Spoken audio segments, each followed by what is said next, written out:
खुलुमबाय आंनि फारसेथिंजायनिफ्राय नैथि अनलाइन खन्थाइ लिरनाय बादायलायनाय हाबाफारि लानाय जादों। नेमखान्थि बायदियै खन्थाइया गावनो लिरनाय एबा सुजुनाय जानो नांगोन।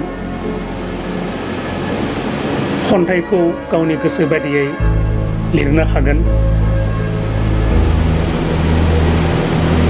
सासेया दोंसेल' खन्थाइ दैथायहरनो हागोन।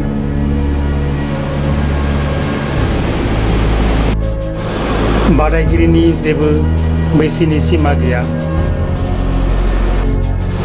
खन्थाइखौ आंनि बे 9101638654 वाट्सएप अनजिमायाव दैथायहरनो नांगोन।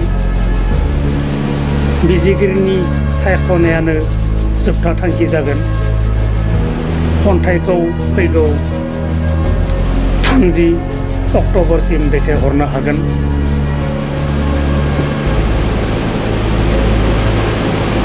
आं मिजिंथिबायदि बादायगिरि बिथांमोना बाहागो लानानै आंनि बे बादायलायनाय हाबाफारिखौ हेफाजाब होगोन। गोजोन्थों।